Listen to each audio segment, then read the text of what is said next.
DJ Mr. Producer.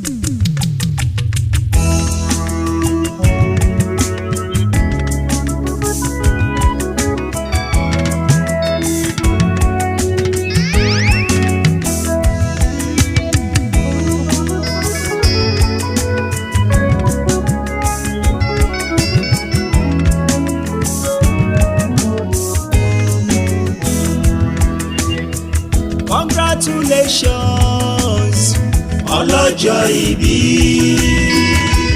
Olushola àṣeyí ṣàmọ́dún. Congratulations ọlọ́jọ́ ìbí oníyẹ ó kú oríire.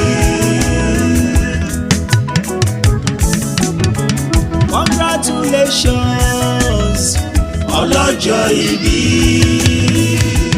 Olushola àṣeyí ṣàmọ́dún. Congratulations ọlọ́jọ́ ìbí oníyẹ ó kú oríire.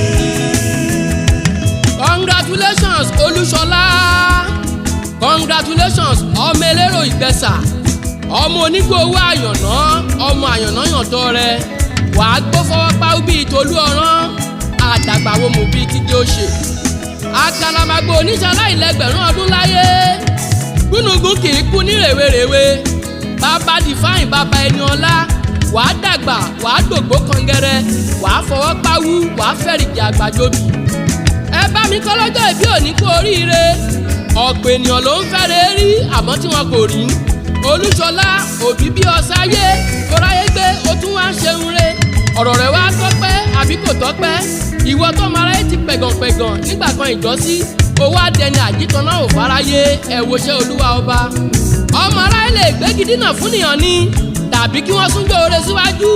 Àmọ́ kò sẹ́ni tó lágbára láti fọwọ́ gbòògò òṣùpá. Olushola wàá débi gíga. Inú ilé ni mo wà Ọláyẹmí pè mí sórí aago. Ìpè wọlé láti United Kingdom mo ní kí ló dé. Ó ní kí n polongo ọjọ́ ìbí rẹ fáráyé. Ó ní kí n kí ọ fún tọjọ́ ìbí. Àṣeyí ṣàmọ́dún lágbára Olúwa. Ọlọ́jọ́ ìbí ikú òwà ní filé rẹ ṣe bùgbé láéláé. Àrùn òní filé rẹ ṣọ̀dẹ̀dẹ̀. Wàá pẹ́ láyé wàá ṣe ń tẹ́gbẹ́ ń ṣe. Àjò ló wà ìwọ ò sì ní kú sílé àjòjì nítorí ọmọ inú odi kì í kú sẹ́yìn odi. Bọ́dún bá ti dé ọlọ́dún á máa mọdún rẹ̀ lọ́dún. Ìran oyin wọn a máa mọdún tiwọn nínú afárá. Ìran àrọ̀jìgbà wọn a máa mọdún tiwọn lálẹ́ odò. Olushola ìwọ tún mọdún òní sírere lókè èpẹ̀. Lágbára Olúwa ìwọ ò ní sọdún ìbànújẹ́. Bóṣó ilé ò bá fobi dégbò kò lè rí ọgbẹ́ ṣe. Àjẹ́ ilé tí ò bá fobi dégbò kò lè rí ọgbẹ́ ṣe. Ó ti wá di màrìwò wàá máa ṣẹ̀ṣọ́ láàrin ọ̀pọ̀lọpọ̀ ẹ̀gún. Lágbára Olúwa ìwọ ò ní fàìsàn lùgbà. Star Forum Ìgbẹ́sà wọ́n ní kí n kí ọ fún tọjọ́ ìbí lábẹ́ alága wa ọ̀gbẹ́ni Kọ́lá ọmọdérìndé adúpẹ́ ọjọ́. Ibi tí o ti mú owó kò ní tán àbùdí ni tómi òkun àbùdí ni tómi ọ̀sà.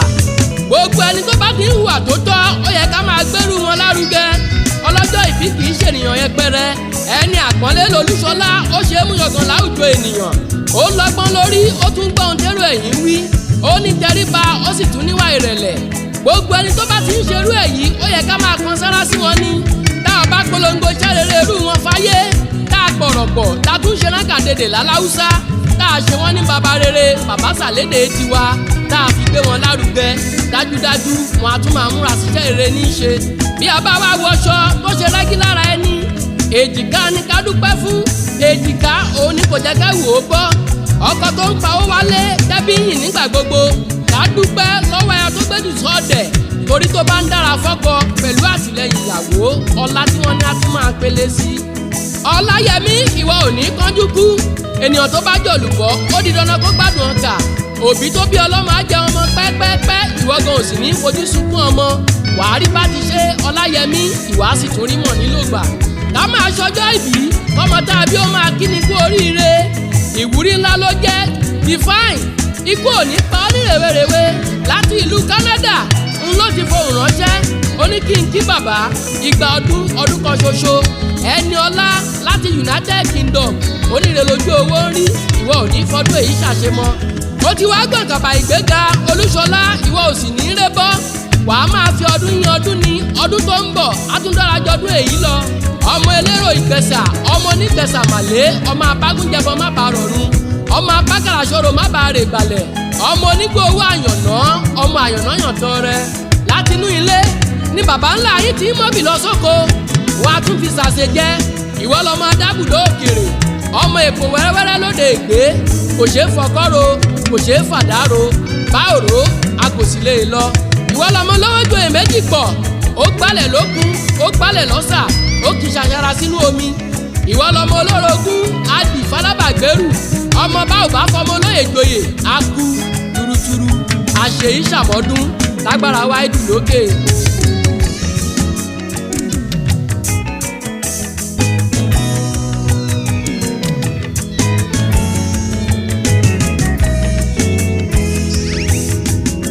bí lérè wípé ta lẹni tó ń kọrin ewì sétí ẹ̀yin èmi ni délé ń lórúkọ tèmi ń jẹ́ Bánkọ́lé lórúkọ bàbá tó bí mi lọ́mọ èmi ń l'Aare Akewi ilẹ̀ Ìgbẹ̀sà gẹ́gẹ́ bí ọba abòmí.